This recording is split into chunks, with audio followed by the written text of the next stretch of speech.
As we come back to Outnumbered, this is a Fox News alert. Algerian extremists allied with ISIS, the savages, have reportedly killed a French hostage. We're getting word the militants had warned they would kill him unless France ended its airstrikes against ISIS inside Iraq.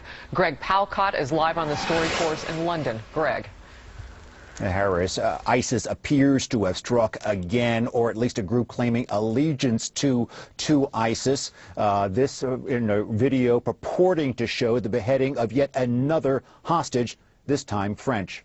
His name is Hervé Pierre Gordel. He was on a mountain climbing trip in Algeria when a splinter group of al-Qaeda's North African chapter kidnapped him and other locals. Now, this followed airstrikes by French jet fighters last Friday on ISIS targets in Iraq. And then an audio recording from ISIS on Sunday calling for foreigners to be killed, especially French. The group, again, which had broken away from al-Qaeda and aligned itself with ISIS, released a video on Tuesday, that's yesterday, showing the hostage along with terrorists. That was confirmed. And they also said that the man's throat would be slit in 24 hours if France did not stop its intervention against ISIS. The French government was defiant.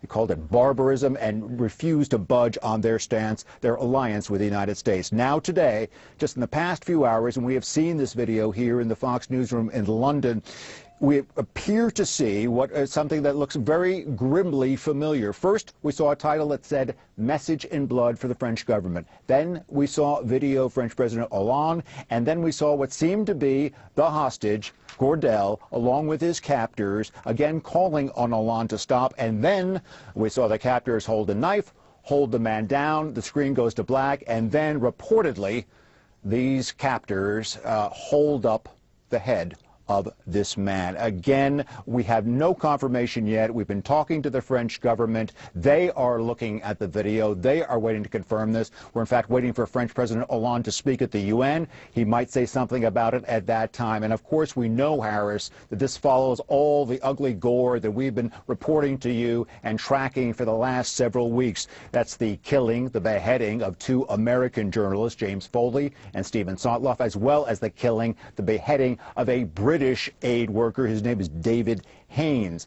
One more note, Harris, there's a bit more drama here in London because ISIS is holding yet another hostage, a British aid worker, a taxi driver turned aid worker, threatening to kill him if Britain does not stop its intervention. And we're awaiting word, maybe as early as Friday, Harris, on whether Britain will go forward and join the U.S., France, and others in these airstrikes. So that's the drama here. And again, we're waiting on hard confirmation from the French government, which we still do not have, of the beheading, the killing of a French hostage. We could get that shortly. Well, and as you said, though, Greg, with French leadership getting ready to speak at the UN, it may come there. Hervé Pierre Gordel, our prayers are with his family. Greg Palcott reporting. Thank you so much. Well, I tell you, this speaks to how tough it's going to be to hang in there for all of us, all of those countries who decide to fight ISIS. These bloodthirsty guys are going to be able to get people and other groups to help them carry out these kinds of things. It's going to be hard to stick together, but we have to do it. And it just shows, again, these people care about only one thing. They are addicted to murder. These are psychopaths who are addicted to murder because they know from experience now that once they do this, it's just going to make our resolve even stronger to take them out. So there are going to be hits. I suggest that there will be hits in Algeria because of what just happened. I think they're doing this also for propaganda because they're saying we're doing this because you're killing us, right? Ignoring your terrific point, which is they believe convert or be killed, right? This has nothing to do with our airstrikes. I just think they like to kill. I think they really like to kill. They kill in the name of an ideology. Yes. And this is why I think this is important, because Britain is having this vote.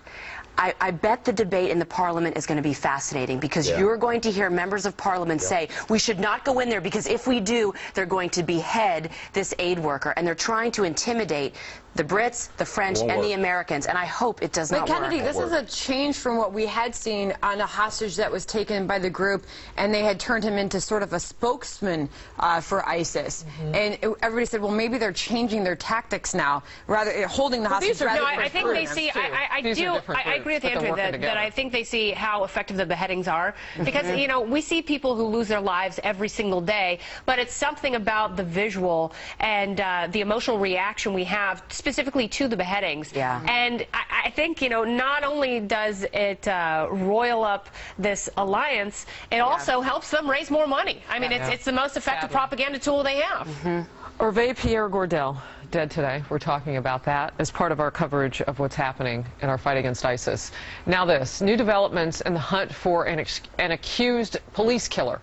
What police are now saying about narrowing their search for the survivalist charged in the deadly ambush of a state trooper. That's playing out in Pennsylvania. And, oh, Leo, in case you missed it, the Hollywood A-lister making a name for himself as one of the world's biggest activists on climate change. But wait! Why his own jet-setting ways, which I would imagine include a jet, are raising the question of a big double standard.